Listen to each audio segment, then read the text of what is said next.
You're listening to the Armchair GM Sports Network.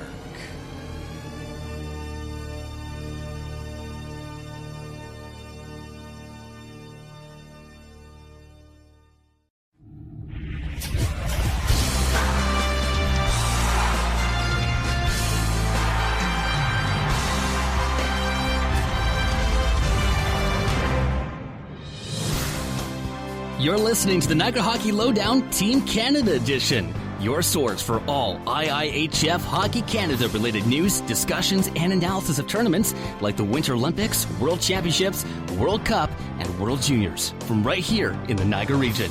Here are your hosts, Brandon Caputo and Kyle Kitt. Welcome back, ladies and gentlemen, to another installment of the Niagara Hockey Lowdown Team Canada Edition right here on the Armchair GM Sports Network, your December 30th, 2020 edition. Your source of North American sports coverage by sports fans for sports fans liberty right here in the beautiful Niagara region. Find us on social media for updates, giveaways, and sponsorship promo codes each month by following the podcast on Twitter, Instagram, and liking us on Facebook by searching the Armchair GM Sports Network. You can listen to us on many platforms, including Spreaker and Spreaker.com, as well as Spotify, YouTube, Apple Podcasts, Google Podcasts, iHeartRadio, CastBox, and Deezer by searching the Armchair GM Sports Network, of course. And lastly, our beautiful user-friendly website, armchairgmsports.com, for all things regarding our network, including articles, podcast episodes, sponsors, and contributors. Everything's on there for you guys. Please go and check that out. Please smash that subscribe button and like us on whatever platform you listen to us right now. As always, I'm one of your hosts of the Niagara Hockey Lowdown Team Canada Edition, Cappy. You can follow me on Twitter, at Capoots13 with a Canadian Z. As well, I'm pleased to be joined by my co-host and co-owner of the Armchair GMs. He is Just Kyle. Woo! You can follow him on Twitter, at JustKyle51. Kyle back here to talk some Hockey Canada.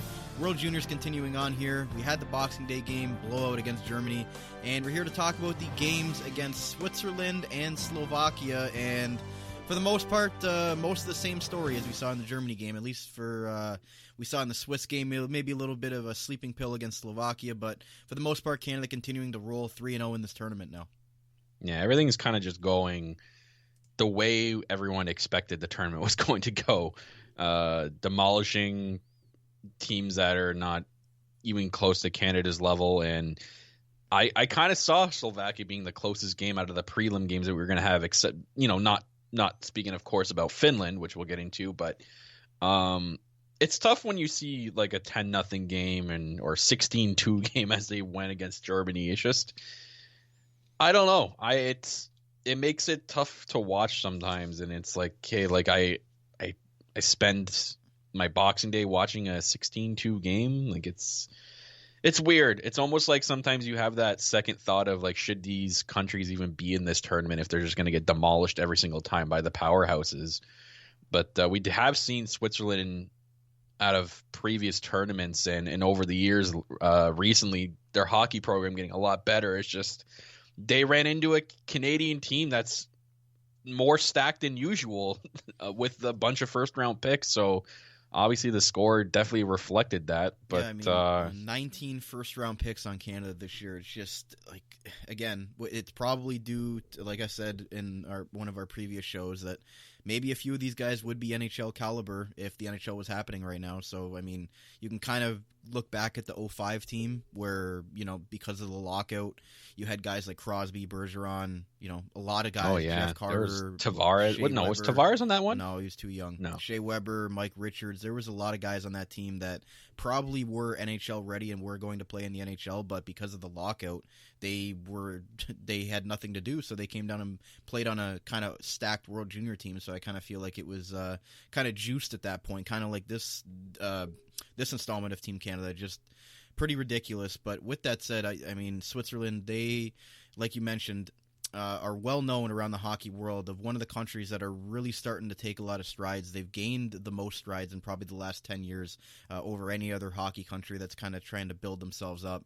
But as for Germany, I really felt bad for Germany. I didn't get to talk about that game, obviously, but they only had 14 skaters in that game. And I mean, that right there, I mean, that obviously, how tough that is as a hockey player, being that shorthanded, and not even just that, going up against a team like that as well, missing about 5 of your top-end players. So starting goalie. Yep. I really think that was not a reflection of Team Germany whatsoever, because they I think, had a solid team going into this tournament. They just kind of ran into some bad luck with the COVID situation and a couple of their top players being out. So I think that was kind of just an outlier. And they still wanted to continue on with the game because they liked the rest of their schedule moving forward. They kind of just said, okay, well, this game against Canada is going to be a write-off, so we'll just continue on here, because the game could have been rescheduled if they wanted it to, but they decided to just take their loss and move on, and we'll see how that fares for them. They're playing later this afternoon in a big matchup in Group A against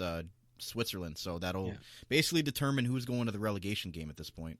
I mean, you said it, like, you nailed it right in the head there, that game doesn't reflect what they are, because literally their next game after, 2 days later, when they got their full team back, they won 4-3 in overtime.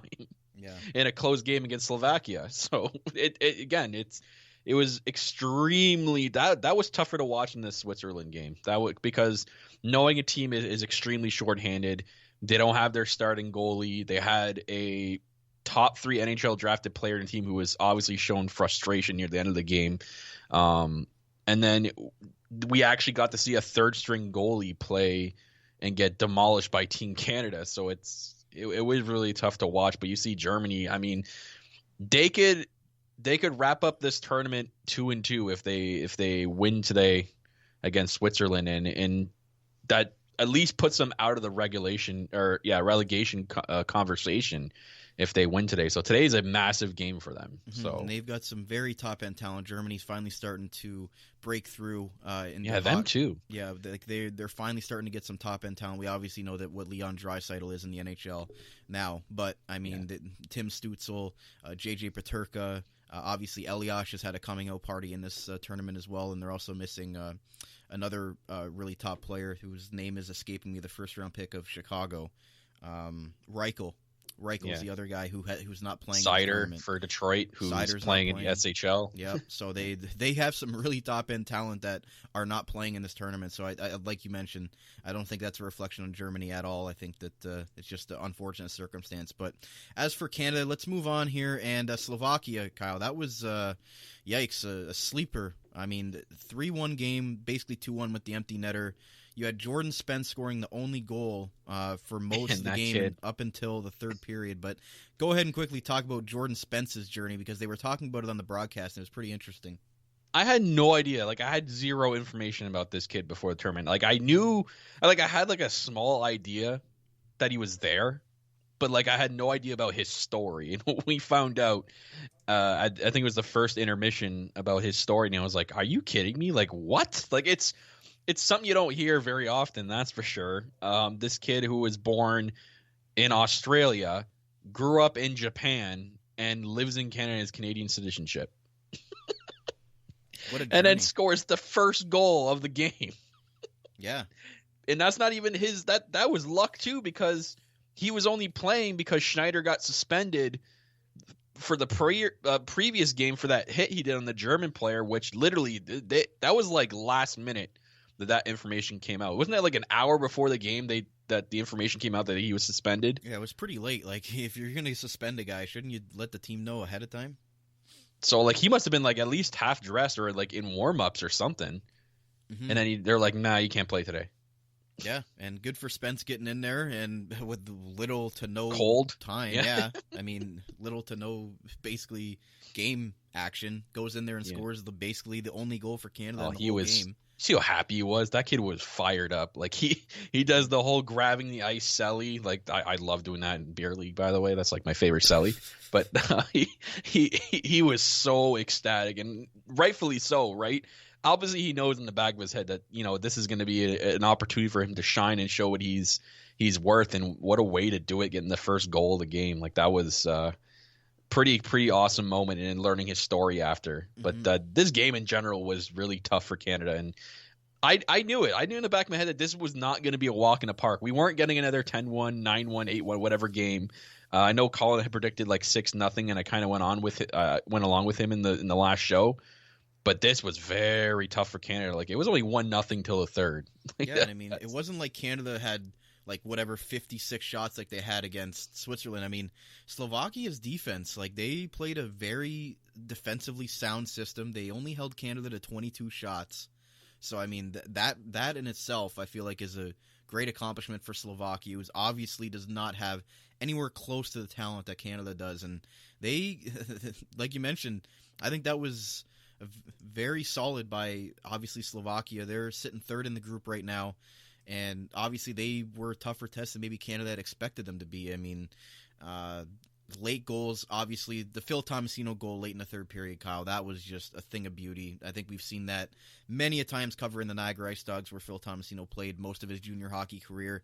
Just vintage Phil Thomasino with that goal.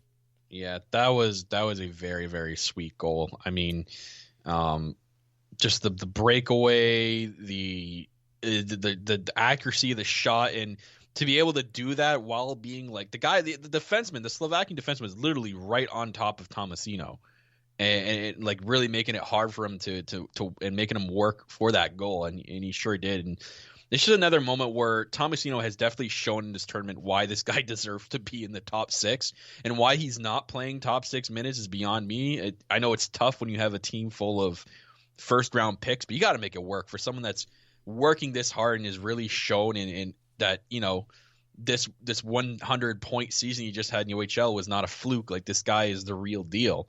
Like, so he's got 6 points in 3 games and not playing top 6. So I think that's pretty incredible. The fact that he's got 2 points a game, basically, with not playing that much, with not getting that much ice time, maybe, than some of the other top guys that aren't producing at that level. So I think Phil Thomasino is definitely making a case for himself, and I think a lot of people have noticed that maybe he should be moving up into the top 6 lineup there. But like you mentioned, it's tough because 19 first-round picks, there's obviously going to be some guys that are just going to have to check their egos at the door and play fourth-line minutes. But when you're producing like Thomasino is, I think, you know, he's earned that right to be able to go into that top 6 spot and even the top line and produce and show that he can do it. So I'd love to see more from Thomasino, and maybe we will against Finland and going into the medal rounds. We'll have to wait and see with that. But Slovakia does get on the board here, Kyle, another guy that, you know, we have been fortunate enough to cover, and this guy with Kingston is going to be something special with their young prodigy Shane Wright. Martin Kromiak from Slovakia scores their 1 goal late in the third period. It was kind of soft on Canada taking that penalty, and Devin Levy being left out to dry there for the 1 goal. But and an empty net. Like, they had the extra attacker on top of it with 1:25 left. You couldn't wait and give the goalie a shutout. You had to take a penalty. I felt so bad for that goalie because I've been in those situations. Like, that just sucks, and it's, you know, it does affect the goalie more than what he's going to show, obviously. Like, obviously, you don't want to say that he got a shutout in the World Junior Championships, and for a question of we want to know who was the starting goalie for Team Canada throughout this entire tournament, and clearly they went with Levy, who's come out of left field and has really stolen that starting goalie reins out of 2 other prospects who we, you know, when we were first previewing this tournament, we thought would be the 1 and 2, and we thought Levy was going to be number 3, which not even just us. I've read like a lot of reports saying that Levy was supposed to be number 3. So, you know, it does suck for him to get the shutout, but good on him for at least staying strong and, you know, helping Canada throughout that game, because you said something about egos. Like, there were times in this game where I thought Canada was a little bit a little bit full of themselves, especially with McMichael. Like, it was late third period. I think this was like mid-third period where I think everyone's seen McMichael gets like a little small mini breakaway, and you're only up 1-0 mid-third. You know, you should be going in and just trying to put the puck in the net, like without any tricks or dangles. This kid does the whole like between the legs, trying to do the flip like over the goalie thing, and I'm like, really? Like, if we were up like 3-0, whatever, it is what it is. You know, he tried for a nice goal, but when you're only up 1-0 in midway through the third period of any time, yeah, like if Slovakia comes back and ties that game, like that goes back on McMichael, like literally. Yeah, and like the criticism would all be pointed towards him if that would have came back to haunt them. So I agree with that. 1-0, like, give Slovakia a little bit more credit than that. They've basically held you guys in check all game. So good on Slovakia. It was definitely a solid effort. But like you mentioned about Levy, I mean, that guy wasn't even in the top 5 for the goalies going into the summer camp, and he ends up making the roster. They come back from the quarantine and they put him on the roster, and now he's the starter so far. Is he even drafted? Yeah. Who drafted him? He's a late round draft pick. Oh my God, that's a steal for whoever he had him, I because think he's a 7th round pick. I know they really haven't had much competition, and we'll get to really see what he's like in the Finland game. But from what I've watched, he's a very, very composed goalie, and he has the attributes to become a good goalie in the NHL if he does excel to that level. So whoever drafted him, like, that's a steal and a half. I still think that it's Garon's crease to lose, to be honest, the 3rd round pick of the New York Rangers. I just think by the end of it, we'll see him be the guy by the end of the tournament. That's my thought. I really don't know. There's only one game left. I think we would have seen him by now. Well, we don't know who's going to start versus Finland. We'll have to wait and see. But Levy has had the last 2 games. Garand had the Germany game, which obviously that was just... I mean, they could go with another goalie for the Finland game, right? If they lose that game, they're still going to finish on top of the table. It's interesting. We'll have to see how that works. I think... Actually, no, because Finland would have the tiebreaker, would they not? Or no, it goes to goal differential. Yeah. And obviously Canada's up 29-3 at this point. Unless Finland beats us like 30-0. I don't really think... I highly doubt that's going to happen. Then Canada would still win the group through goal differential. Don't know if I like the whole goal differential thing over like head-to-head, but it is what it is. Germany, 9 goals for, 24 against. Poor guys. Jeez. Yikes. They got the worst goal differential in the league by that 16 spot they left up to Canada. But with that said, guys, we're going to take our first commercial break on the show today. We're going to come back and discuss the Switzerland game and kind of general thoughts on how the statistics are working out and the league leaders right now for the tournament and going into the Finland game. So stay right here. Be right back on the Niagara Hockey Lowdown Team Canada edition and right here on the Armchair GM Sports Network. Carmine's Pizzeria Italiano, serving traditional-style Italian pizzas made with the freshest, top-quality ingredients. Loaded subs and their famous chicken wings. Winners of the Reader's Choice Diamond Award, 4 years running from Niagara this week for Best Pizza and Wings in Niagara Falls. Home of the best tray and wing combo in town for the price and quality. Open daily from 3 p.m. to 9 p.m., located on the corner of Drummond Road and Dunn Street. Available for call-ahead pickup or delivery at 905-374-4400. Make sure to like them on Facebook and view their website for their menu at carminespizzeria.ca. Carmine's Pizzeria Italiano. Way too good. As we all adjust to this new world that we're living in today, masks are now mandatory, and Niagara's own Custom PPE is Canada's leading face mask provider. Visit them online at customppe.ca and choose between several mask options with different colors and sizes. Add your organization, company, or team logo so you make your face masks unique. Available to purchase online 24/7 at customppe.ca and shipped within 1 week. They have the best prices and quickest turnaround in Canada, and no order is too big or too small. Also offering custom floor stickers as well as face and counter shields for your business or workplace. Visit customppe.ca and use the code ARMCHAIR at checkout for 20% off your custom or blank face mask today. Custom PPE, Canada's leading face mask provider. Attention job seekers, if you are currently looking for work in the Niagara region, you owe it to yourself to check out the services provided by the Niagara Employment Help Center, located at 6100 Thoroldstone Road, Niagara Falls, directly across from the Camisos Plaza. Their free services include resume and cover letter writing, community resource and referral information, local labor market information, job search strategies, assistance with clarifying employment training and career goals, employment counseling and job search support, second career information and registration assistance, and all their services are currently provided by appointment only. So give them a call at 905-358-0021 or visit their website at ehc.on.ca, the Niagara Employment Help Center. This Employment Ontario program is funded by the Government of Ontario. You're listening to the Armchair GM Sports Network, the Niagara region's best local source for North American sports podcasting coverage. By sports fans, for sports fans.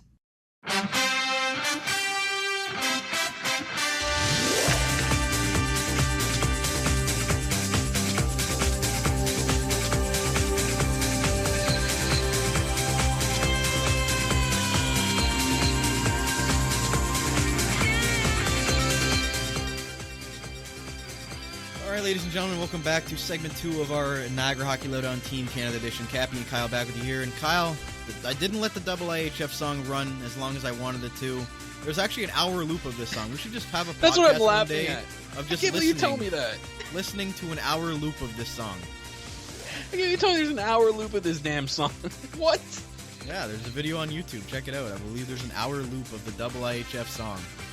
That would be something. If you're really into it, I guess it's good for you. But we're not sitting here listening to it for an hour. I mean, I could have it in the background for an hour throughout the whole podcast. I think we're good. Jeez. With that said, guys, this segment today is brought to you by Custom PPE, Niagara's leading and Canada's leading face mask provider. Best prices and quickest turnaround in Canada, built from right here in the Niagara region. Order today at customppe.ca. Use the code Armchair at checkout for 20% off your entire order. Custom face masks, we got them ready to go. We're going to be selling some as well coming up here in January, so stay tuned for that. Custom PPE does some great work, and we love wearing our masks here, so mask up. Get some Armchair GM masks, or any custom mask you want. You want it to say, I don't know, Leafs suck, I guess. You could get a I was going to say, mask. I wasn't going to be that aggressive. I was going to say, I love the IIHF theme song. Yeah, you want to get that aggressive logo on it? Sure. You can get whatever you want. CustomPPE.ca. 20% off. Use the code Armchair. Great quality masks. Going to need them for this second wave here, so make sure you're checking them out. With that said, Kyle, the game against Switzerland, we kind of touched on a little bit, but 10-0 score here. I mean, I could go through. I could go through basically a page and a half, really, of notes here. But really, I mean, what is there much to say about this game? I mean, after the first period, it was close. It was 1-0 after one. The players looked bored. Like after the fourth goal, like every goal, it was just they look bored. Like it's like they were playing a game of pickup hockey. It was hard to see. Like I'm not gonna give a lot of credit to Switzerland. I will give some credit to their goalie because the players didn't show up to play. The goalie did. The goalie was left out to dry, I thought, because he actually looked. Because there were times where the goalie, there was absolutely zero chance for him, and he actually gave it his all. And there was other times, I won't give him too much credit. There was other times where I was like, yikes, that's probably a shot you should have had. But I mean, you're facing again a Team Canada that's heavily first round stacked. He made 42 of 52 saves. So yeah, so that says it all right there. But the one thing I want to talk about is I bring it up every year. It's a big thing with me because. I mean, this year it shouldn't matter because there's no crowd, but the goal song that Canada chose this year is absolutely horrendous.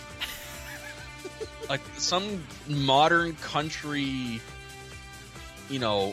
typical hockey player song, and I'm like, are you serious? Like that? How does that get you hype? It's almost. I feel like it's almost equivalent as a "Don't Stop the Party" because that one was pretty bad too. Oh my god! So I hated "Hey Baby" at first, but then I grew to love it. So I'm down for they brought back "Hey Baby" every damn year. But the Team USA's hilarious. They chose "It's Tricky," and I'm like, oh my god! See that I actually applaud the Americans for choosing that because that's hilarious. That's like choosing "Hey Baby" or "We Them Boys." Like they chose "It's Tricky," and after every goal, hearing that's amazing because I tuned into the was it the USA in Czech game, and that was awesome. I love them choosing that. Good for them. But back to this game. The one thing that I'm going to take away from this is finally he was getting a lot of criticism for the first two games, and rightfully so. He had 0 points in the Germany game, but Quinton Byfield comes out with a great performance. Kyle, 6 points in this game. And with that one performance is now up to second place in Team Canada scoring behind Dylan Cousins. So Quinton Byfield, I think, was gaining a lot of criticism from people as saying, this guy's a second overall pick, why isn't he producing? And I think he really had a coming out party in this game, 6 points, and he really looked dominant out there. And somebody that, finally we started seeing why he was a second overall pick in the NHL draft. We saw him, covering the Ice Dogs this year and the Sudbury Wolves being in their division. He's a man amongst boys, it feels like, when he's playing in some games. And sometimes he might look a little bit disinterested, but for the most part, especially in this Switzerland game, he definitely looked like he was on a mission to prove to people that the criticism he was gaining wasn't warranted. Yeah, two things with Quinton Byfield here. One, I don't know how people are criticizing him. Like, if anyone remembers the Sochi Olympics, Crosby didn't score till the freaking gold medal game, okay? He was their best player. So I don't want to hear people criticizing Quinton Byfield for no production in the first 2 games of the damn tournament. So I think that's just a dumb criticism. 2, what they did with Quinton Byfield, I saw them exactly do with the Sudbury Wolves. So the Team Canada's coach must have been studying, Sudbury closely, and rightfully so, in the OHL, because every power play, where do you think Byfield was? In front of the net. Exactly. Like, literally, the goalie could not see anything. And what does he do? He scores a tip goal in front of the net. But every power play they had, he was standing directly in front of the net. And I'm like, that is the smartest thing you could do with a guy that's like 6'7" on skates. Playing against a bunch of children, it seems like. Yeah. So, I mean, he had a really good game. It was a 6-point game. Mm-hmm. He was really noticeable. Thomasino had a really sweet goal, the first goal of the game, I think it was. Mm-hmm. A very, very laser type of shot, which we're all too familiar with. Again, another instance where why he's not playing in the top 6 is beyond us. I saw McMichael improve a little bit. That kid's got an NHL-ready shot. The speed and accuracy of his damn shot is incredible. Like, Washington has a stud with that kid. Krebs, I noticed a lot. He wasn't noticeable on the score sheet, but I noticed Krebs a lot in the corners, that he produced a lot of goals in a way where he was like, if I can compare, he was like the Zach Hyman out there. He was the one that was grinding in the corners, grinding for that puck and getting it to his teammates to put it in the back of the net. So I noticed Krebs a lot out there in his physical play. He in one instance, he set up that Perfetti goal. He stole the puck from the defender in the corner and passed it out to Perfetti, and he just ripped it. So I definitely agree with what you said there. Krebs, basically the disruptor in the corners and trying to grind those pucks away. And like you mentioned, it might not be on the score sheet all the time, but he's definitely, bringing his physical presence to this tournament, and definitely a valued piece for Canada. You need players like that. You can't just play the dump and chase role and hope to get a scoring chance and just rely on pure skill. You need that grit, and Krebs brings that to this team. And the one thing I also noticed is kind of funny, maybe mainly towards us because we cover the Ice Dogs and it's Ice Dog related. When they interviewed Thomasino, I forget what intermission it was, or they talked about him. There was a package that played right after they talked about him, and they played Relentless by the Arkells in the video package. And I'm like, what? Yeah. That's so cool. And for you that don't know, Relentless by the Arkells was the Niagara Ice Dogs intro song last year. Should be forever. And it just makes sense. Dog on the Bone. Yeah. But yeah, I bet he can't get enough of that song. He's like, geez, I leave Niagara and I got to hear this song. But somebody that I felt was very noticeable was Dylan Cousins as well. And I feel like he's kind of taken the role that Kirby Dach was supposed to be on this team as like the main go-to guy, the two-way center that's going to be asked to do a lot of things for this team. And I feel like Dylan Cousins has kind of elevated into that spot and kind of, he's taken the reins of that spot that Kirby Dach was supposed to be as the captain. He was named player of the game against Slovakia. And I think he's just really showing, what type of player he is and how solid of a two-way player he is, how great of a leader he could be as well. And again, he basically did a few of those plays like Krebs did, where he's not maybe as noticeable on the score sheet, but he stole the puck away in the second period to be able to get it to McMichael for that unreal one-timer shot. He's very noticeable as well. Just kind of, he reminds me of like a Ryan O'Reilly type player. And again, this is a Buffalo reference, of course, that has to be related. Wow, what a reference. Yeah, of course it has to be related, right? Because whatever, we'll get into that on the Sabres. He's named the captain now, by the way. Anyways, but he reminds me of that type of player where just solid two-way. He's reliable in every zone. He can get it done in any way, grind away pucks, set up plays.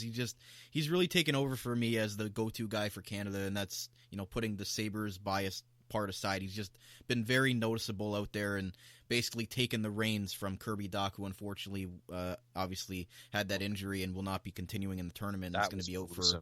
Did you see that picture? Time. Yeah, it was pretty gross. But what did you think of Cousins so far through the tournament?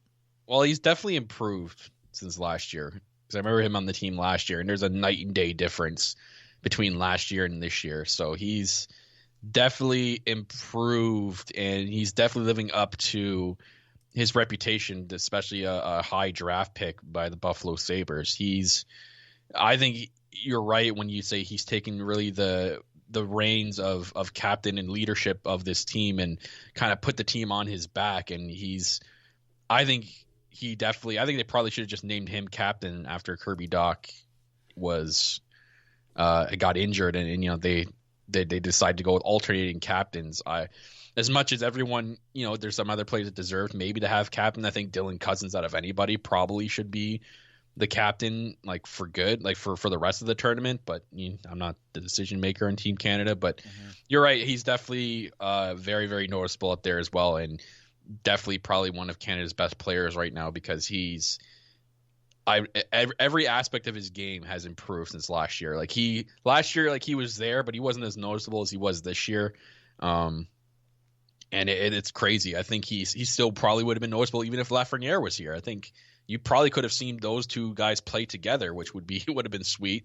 But I honestly think Thomasino probably would be a perfect pairing with Cousins on one of the first or second lines. I think those two could probably, and maybe you add Perfetti in there and you'd have like an OHL dominant with a WHL player dominant line there. Yeah, Cousins is definitely the playmaker in that sense, but he definitely improved. He got injured in Sabres camp last year, and he's definitely come back with a vengeance. We'll see if that's going to translate into the NHL this year. We'll have to wait and see. But one more thing I want to mention, Kyle, one of the goals, excuse me, that it basically just summed up the game for Switzerland for me in that third goal, where Zari completely missed the net, and then the puck just bounced right back out to Peltier, who just potted it into the open net. Oh, that one? It was just that right there, and two Calgary Flames getting in on that goal. I guess that's strategic by Tournier, putting Peltier and Zari together, being two Calgary Flame prospects. Calgary's happy, that's for sure. Yeah, for sure. Zari and Peltier definitely got two good guys there. But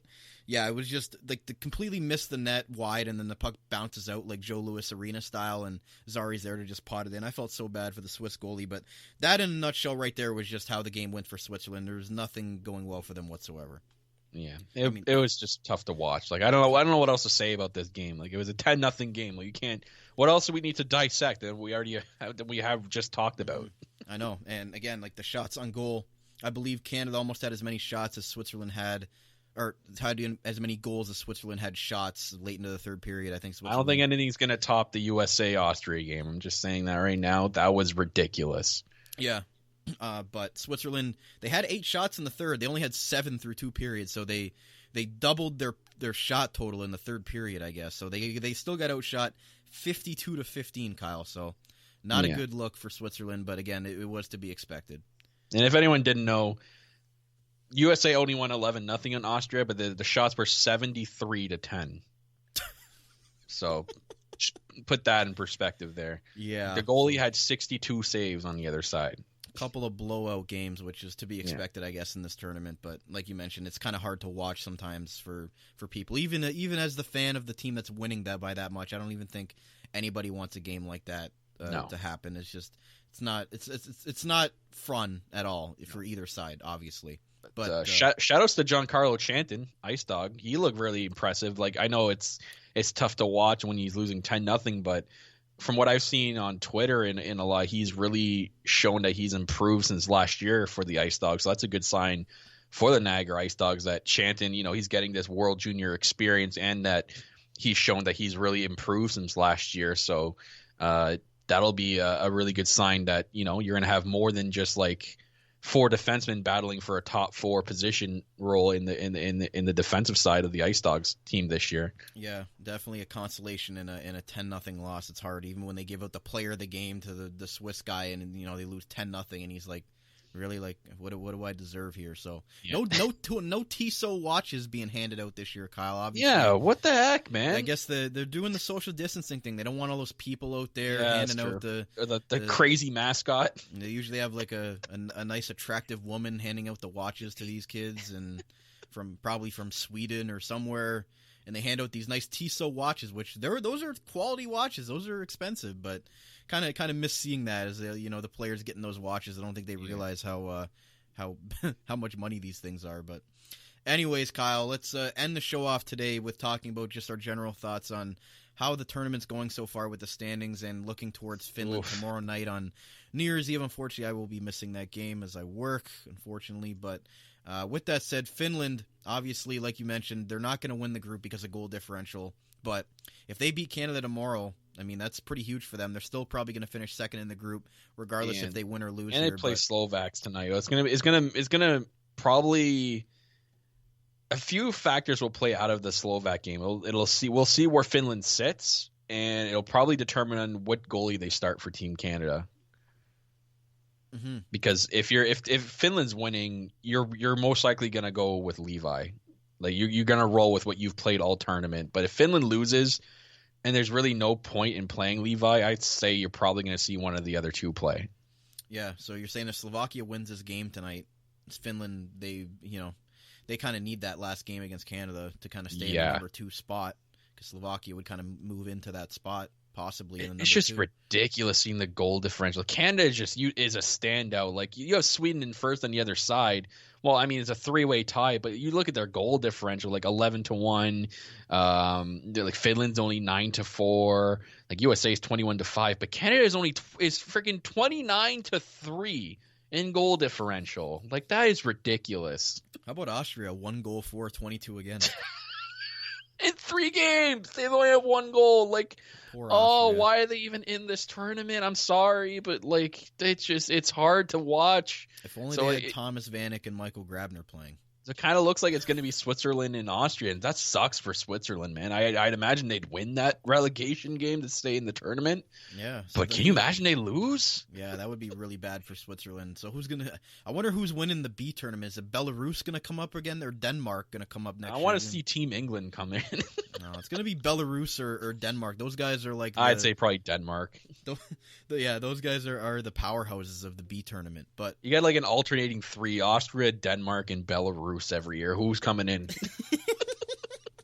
Who's coming up? Yeah. The Relegation Cup. We almost went to that game, by the way, when it was in Buffalo. We ended up going to the gold medal game, got late tickets for that, but we almost ended up going to earlier in the day. It was the relegation game between Denmark and Belarus, and I believe the tickets were like $2. Yeah, it was ridiculous. You know what? This is going to be an exciting game because neither one of these teams wants to get relegated, so we thought it would be hockey. A fun game to go to for $2, and yeah. My father was not too pleased, saying that we were going to waste more money in gas and going over the border than for the actual ticket into the game. Oh yeah, he was cheesed. Yeah, he was. But with that said, Kyle, let's quickly talk about the stats going on, and especially Canada. Dylan Cousins leading the team with 9 points. Byfield in second now with the 6-point effort with 7. Thomasino with 6 in limited ice time. Dawson Mercer sitting in fourth, kind of quietly there with 5 points, and Connor McMichael and Cole Perfetti, Peyton Krebs and Alex Newhook all with 5 points there as well. So, what are you thinking of how the points are kind of shaken out for this team? You got Jack Quinn as well with 4 points, Peltier 4 points.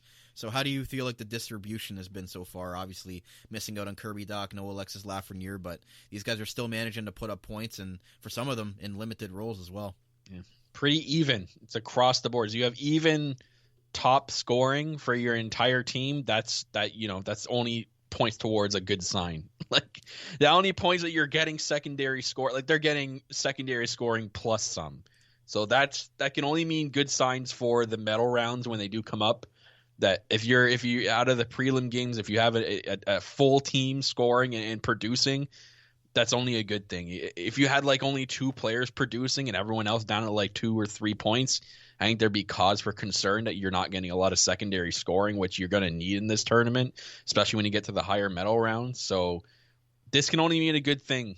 So if you guys are sitting there wondering about Team Canada, I think you could kind of go a little bit more at ease now. We'll see what the Finland game comes tomorrow. But again, like Dylan Cousins is obviously going to be up there in points. So you have your top 3 guys of Cousins, Byfield, and Thomasino. Just saying. Not sure why this guy's not getting more minutes. Guy's a +7 too. Like, I don't understand. 6 points, 3 games, and he has 4 goals. He's tied with Cousins. Isn't he tied with Cousins for the team leading goals? Yes. Like, I mean, how is he not getting more minutes? Anyways, like I said, though, we have the secondary scoring. That's only a good sign. So Schneider's the only player without a point. He's only played 2 games, obviously. Spence played 1 game, had a point. I believe he's more the defensive defenseman role, so he's not going to get a lot. He's there for his body, his aggressive play, and kind of just playing more defensive approach of the game. And Zari, I think, is a guy that kind of, has kind of been underwhelming so far. Only 1 point in 3 games. He had that missed net assist, really, where he missed the net, and then it was potted in by Peltier, his teammate, who's actually had a couple of nice goals for Canada. But I think if you're going to say a guy that's kind of been underproducing, I think it would be Zari as far as point-wise. But again, he's playing bottom 6 minutes. Maybe he's being asked to not contribute as offensively as maybe he would on his regular team. Obviously, like you mentioned, you have to check the Eagles at the door when it comes to Canada. Somebody's got to play fourth line. Somebody has to be the fourth line checking forward. So maybe that's what Zari's being asked to do. And again, only 1 point in 3 games, but Canada's winning, so that's okay, I guess. How do you feel? I asked Colin this. How do you feel like their new third jerseys they introduced this year, which are going to be worn at the Olympics next year, or not next year, but 2022?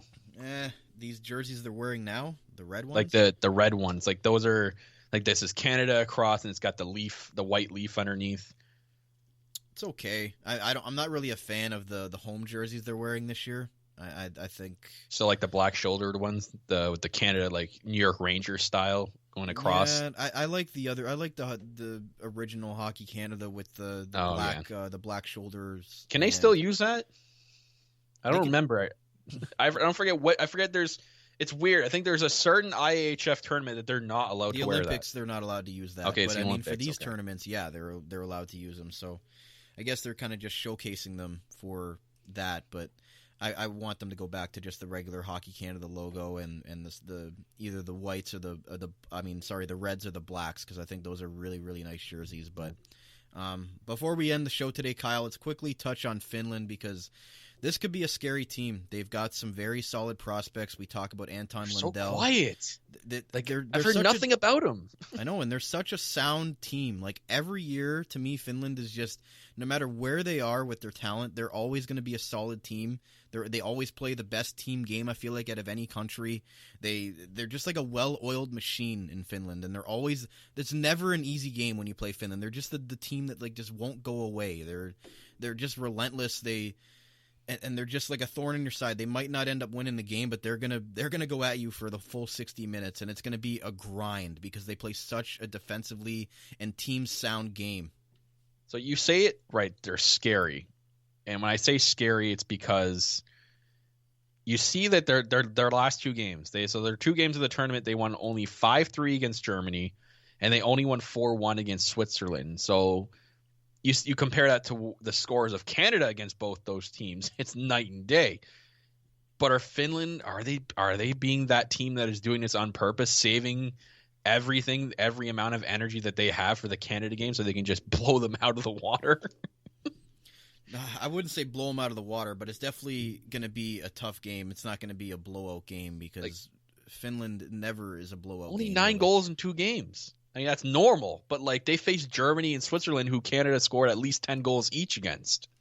Yeah, again, that's what I mean. You can't just go and say that they're going to get blown out by Canada because they blew out those 2 teams and Finland didn't. It's just, that's just the way Finland plays. They're not going to play that game where, and again, like you mentioned, they're probably saving some stuff for the Canada game. They don't want to give them a full scouting report, and I think that's smart in that sense. And they've got some very scary players. Obviously, you've got Ville Heinola, the touted Winnipeg Jets defenseman. You've got Anton Lundell, who was I believe a top 10 pick in the NHL draft this year. And then interesting guy here who we got to bring up because he's going to be a guy to watch, a 2003 birth date, Brad Lambert. And that does not sound like a Finnish name at all, but he has Canadian and Finnish citizenship, but he is playing for Finland. He was born in Finland, in Lahti, Finland. So he's a guy, and again, he's an underage player playing this tournament, but he's a guy to watch moving forward, going into next year, and even in the 2022 draft. He's draft eligible in 2022 for the NHL. He's a guy that you really have to watch out for because he is a very young, dynamic player, and unfortunately he's not a part of Canada, but he plays like one of those tops, elite level Canadian players. He's very fun to watch, and I think a lot of people will get to see him in that Canada game. Again, he's an underage player playing in this tournament, a 2003 birth date, but if you haven't seen any of Brad Lambert yet for Finland, definitely check him out. He's definitely a special player. Yeah, Akurati is also a guy who you should keep an eye on as well, who's projected top 5 next year for the NHL draft. So he's another guy that's going to be one for Canada to kind of keep an eye on as well. And, they have, I got to bring it up too, they have a couple of Leafs prospects that I'll be keeping an eye on. Their leading scorer, who is a defenseman, Topi Namela, and also the defenseman who's leading the KHL right now is Mikko Kakkonen. So I'll be watching them solely, Leaf biasm aside. But Team Finland, again, you said it best, like another one of those teams that it's going to be tough for Canada. If Canada had a tough time with Slovakia, they're going to have a tough time with Finland. It's sad to say, but it's going to be a really good game, and I can't wait for tomorrow. Yeah, definitely the best game for last on New Year's Eve, the classic New Year's Eve game for Canada. It's going to be their toughest opponent in their group, and we'll see how it shakes out going into the medal rounds. But hopefully we'll be back for another episode in the new year, Kyle. You got to love that thing. I'll see you in the new year. See you next year, everybody. In 2 days. I hate when people do that. That's almost what's worse, that or the eggnog on the holidays? Oh, God. Bringing this up again? Yeah, eggnog, or people will see you next year, which is in 3 days. I think they're so clever. I think I'm leaning towards that, to be honest. Yeah, that's really bad. But we won't say that. We'll see you guys for the next episode. But that's going to wrap it up for this episode and this installment of the Niagara Hockey Lowdown Team Canada edition. Right here on the Armchair GM Sports Network, your source of North American sports coverage by sports fans, for sports fans, delivered to you right here in the beautiful Niagara region. As always, I'm one of your hosts of this podcast, Cappy. You can follow me on Twitter at Kapoots13 with a Canadian Z. As well, you can follow my co-host Kyle at JustKyle51. Sure, he's going to be tweeting about those Toronto Maple Leafs. Nobody cares about that, so you don't have to follow him. Wow.